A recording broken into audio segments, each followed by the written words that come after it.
नमस्कार। ओम बम बम मंगलम खे नमः। मैं आज आपको बताऊंगा सूर्य पराग के ऊपर में। आज का तारीख है 5 जून 2021, सैटरडे है। टाइम अभी 8 बजने वाले हैं, रात का है। आज बगलामुखी का हवन अनुष्ठान हो गया है। सूर्य पराग चंद्र ग्रहण 6 बार आता है साल में। चंद्र ग्रहण और सूर्य पराग जैसा कि हर अमावस्या के दिन में नहीं होता सूर्य पराग, और चंद्र ग्रहण हर पूर्णिमा के दिन में नहीं होता। और वैसा ही पूर्णिमा में चंद्र ग्रहण और अमावस्या में सूर्य पराग होता है। अगले 10 जून 2021 बृहस्पतिवार को ये सूर्य पराग होने वाला है। ये सूर्य पराग पूर्व उत्तरी अमेरिका, मंगोलिया, चीन, कोरिया, पूरा यूरोप महादेश और जो उत्तर ध्रुवीय महासागर है जहाँ हिंदू सब रहते हैं, वही हिंदू सनातन धर्म के लोगों को पालन वो कर सकते हैं। उत्तर ध्रुवीय महासागर के पास में जो रहते हैं और इसी देश में जो हमारी सनातन धर्म के लोग रहते हैं, ये सब इसी को पालन करेंगे, इसी सूर्य पराग का। सूर्य पराग राहु सूर्य को ग्रास करते हैं। ये राहु क्या है, ये राहु कैसे ग्रास करता है इतना बड़ी सूर्य को, जाजुल्यमान पिंड को, मैं उसके बारे में थोड़ा हमारे सनातन धर्म के ऊपर में आलोकपात करूंगा। सनातन धर्म के बारे में थोड़ा बता देता हूँ। समुद्र मंथन में जब अमृत निकला था, अमृत को राहु छद्म वेश धारण करके देवता के अंदर में घुस गया था और उसने अमृत को जब पान करने के लिए अपने मुंह में भर दिया था, तो भगवान विष्णु को पता चल गया। अपने सुदर्शन चक्र से उसको सर को धड़ से अलग कर दिया। जब सर धड़ से अलग हो गया तो नीचे का पार्ट हो गया सर्प ग्रह केतु और ऊपर का पार्ट हो गया राहु। मतलब जो मुखमंडल है उसका मुंड जो है वो राहु बन गया। राहु को क्या बोलते हैं, ब्लैक होल बोलते हैं। ब्लैक होल जो आसमान में अंतरिक्ष में होते हैं, ब्लैक होल, उसको छाया ग्रह बोलते हैं। वैसे ही हमारी शास्त्र वेद शास्त्र में राहु केतु को छाया ग्रह माना जाता है। मतलब छाया जैसे वो दिखाई नहीं देता, वैसे ही विज्ञान भी बोलता है कि वो ब्लैक होल कभी दिखाई नहीं देता। ब्लैक होल क्या करता है, तो ब्रह्मांड में हर चीज को अपनी तरफ से खींच लेता है। ऐसा गैलेक्सी, सूर्य चंद्र, लाखों करोड़ पृथ्वी सूर्य चंद्र भी ब्लैक होल निकल जाएगा। ब्लैक होल आकाशीय दानव बोलते हैं। आकाशीय दानव, आकाशीय असुर, राक्षस उसको बोलते हैं। वैसे राहु केतु हमारे शास्त्र पुराने वही ब्लैक होल का नाम है। ब्लैक होल का अलग नाम है दानव राक्षस। हमारी राहु केतु का नाम भी दानव राक्षस भी है, क्योंकि राहु को दानव ग्रह माना जाता है। इसलिए वो, जैसा कि सनातन धर्म का लोग समझते हैं कि राहु कैसे खाएगा, ऐसा हाथ पैर फैला के आके मुंह में खा जाएगा, ऐसा नहीं है। वो राहु मतलब एक ब्लैक होल है। इसको ब्लैक होल की आप अगर ब्लैक होल को जान लेंगे तो राहु केतु को आप आसानी से समझ लेंगे। विज्ञान की भाषा में वो कभी भी राहु ब्लैक होल को देख नहीं सकते, क्योंकि वो एक अनुमान के आधार पर देख रही हैं कि अंतरिक्ष में एक शून्य जगह रहता है, अंधेरा जगह रहता है, जहाँ और सारे ग्रह नक्षत्र उसी की तरफ चला जाते हैं और गायब हो जाते हैं, तो उसी को समझ लेते हैं कि शायद इधर ब्लैक होल है, इसलिए दिखाई नहीं देता। वैसे राहु केतु दिखाई नहीं देता, इसको छायाग्रह माना जाता है। इसीलिए ज्योतिष शास्त्र में उसको छायाग्रह माना जाता है। ज्योतिष शास्त्र भारत का मूल शास्त्र है। लोग नहीं जान पाते कि ज्योतिष शास्त्र क्या चीज है। अरे सूर्य हर दिन आप उठते ही 1 2 3 4 5 6 ऐसे 30 तारीख जो गणना करते हैं वही तो ज्योतिष है।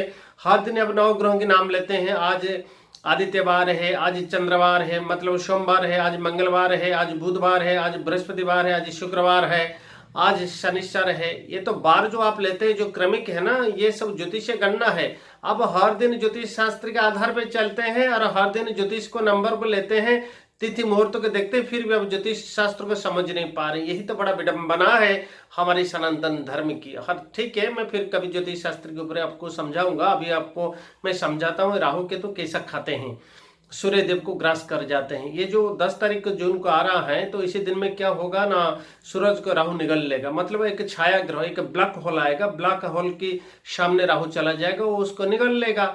तो ब्लैक होल में जब वो चला जाएगा अंदर तो गायब हो जाता है। तो वो उस तरफ वो जब निकलता है तो वो अमेरिका की जो पूर्व उत्तरी अमेरिका है, मंगोलिया है, चाइना है, कोरिया है और पूरा यूरोप है, इन्हीं को दिखाई नहीं देगा, पर हम लोगों को दिखाई देगा। इसको कंकण आकृति सूर्य पराग बोलते हैं। मतलब कंकण का आकृति का, जैसे कंकण हाथ में पहनता है ना, वैसे राउंड टाइप का है ना, ये इस टाइप का। आधा भी थोड़ा सा दिखाई नहीं देगा, मतलब 4 तरफ से रहेगा, आपको व्हाइट रहेगा, बीच में थोड़ा अंधेरा रहेगा। इस टाइप का कंकण आकृति इसको सूर्य पराग हम लोग बोलते हैं। आप जब देखेंगे तो समझ जाएंगे, कंकण जैसे पहनते हैं ना, पैर में और हाथ में कंकण जैसे पहनते, गोल गोल रिंग टाइप का, इस टाइप का आपको दिखाई देगा ये सूर्य पराग। और सूर्य पराग में सबसे बड़े होते हैं कि जो बृहस्पतिवार को होगा, रोहिणी नक्षत्र वृषभ राशि में चंद्रमा उसी समय में होगा और सूरज को राहु ग्रास कर लेगा। ये जो बृहस्पतिवार, आप जानते हैं कि अक्षय तृतीया का दिन में ये साल में आ गया शनिवार। अक्षय तृतीया में शनिवार होने से धन की हानि होता है,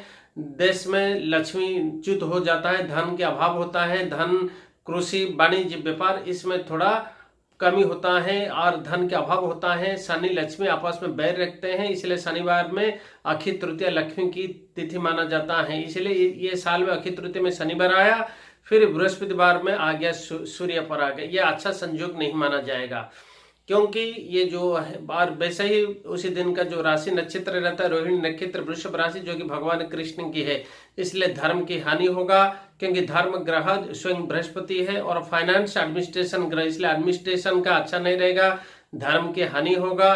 और ये यूरोप पर, मंगोलिया पर असर डालेगा, चीन पर डालेगा, कोरिया पर डालेगा, ये सब देश में महामारी युद्ध लग जाएगा और धन की हानि होगा, धन में आग लगा देंगे पूरा। इतने युद्ध में इनका आर्थिक मेरुदंड खराब हो जाएगा, स्थिति ठीक नहीं रहेगा, आर्थिक मेरुदंड दुर्बल हो जाएगा, इनकी स्थिति बिल्कुल फाइनेंशियल कंडीशन इन देशों में डाउन हो जाएगा। वैसे अमेरिका युद्ध में भी भाग ले जाएगा, पूरा यूरोप में भी युद्ध चलेगा, अमेरिका भी उसके साथ रहेगा, मंगोलिया रहेगा, चीन के साथ युद्ध शुरू हो जाएगा और कोरिया भी उसमें भी निपट लेंगे युद्ध में। और ये उत्तर ध्रुवीय जो कि रूस की तरफ रहता है, उत्तर ध्रुवीय महासागर में रूस भी जाता है, इसलिए रूस भी इसमें भी पार्टिसिपेट करेगा युद्ध में। इसलिए जो 10 तारीख को जो आता है बृहस्पतिवार में, इसलिए अच्छा नहीं माना जाता। वैसे 10 का जो नंबर है वो सूरज का नंबर होता है और बृहस्पतिवार उसी दिन में भी आता है, इसलिए धर्म की हानि होगा और प्रचुर धन की हानि होने के साथ धर्म की भी पतन होगा।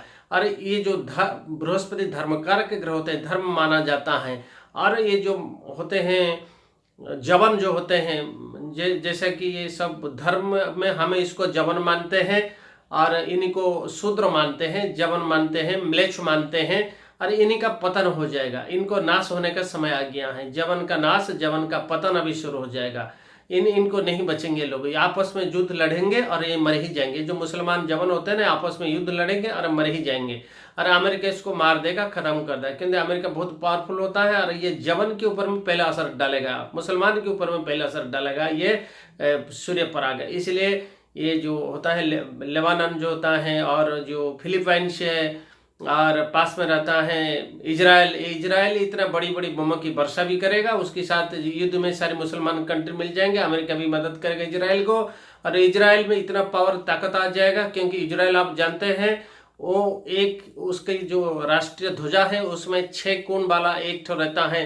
सिंबल, षटकोण मतलब भगवान कृष्ण के वंशज यहूदी जो है ना, और भगवान कृष्ण के वंशज, याद रखना इजरायली लोग भगवान कृष्ण के वंशज है, ये हमेशा याद रखना, इसलिए वो भारत के हमेशा साथ देते हैं। और षटकोण, जो षटकोण है ये हमारी तंत्र की चिन्ह है। भगवान कृष्ण ने बड़ा तांत्रिक सिद्ध विद्या सिद्ध किया था, श्री कृष्ण ने सिद्ध किया था, तंत्र विद्या में बहुत सिद्ध हस्ते, माँ काली के परम उपासक थे, इसीलिए श्री कृष्ण हमेशा षटकोण की जानते थे कि षटकोण क्या होता है, षटकोण का अमृत माना जाता है, इसलिए षटकोण जो है वो एक मतलब न हारने वाला और हर चीज में सफलता होने वाला एक प्रतीक होता है षटकोण। इसलिए पूजा पाठ सनातन धर्म में हर चीज में षटकोण हम पहले हम मंडल डालते हैं षटकोण को, उसके बाद पूजा हम शुरू करते हैं, और इजराइल वालों के षटकोण है, इसलिए इजराइल का शक्ति इसी ग्रह सूर्य पराग की बात बहुत बढ़ जाएगा, करोड़ गुण बढ़ जाएगा। और इजराइल इतना बमबारी करेगा, इतना बम डालेगा कि सारी मुसलमान को तहस नहस कर देगा, पूरा मुसलमान त्राहिमाम त्राहिमाम बोलेंगे।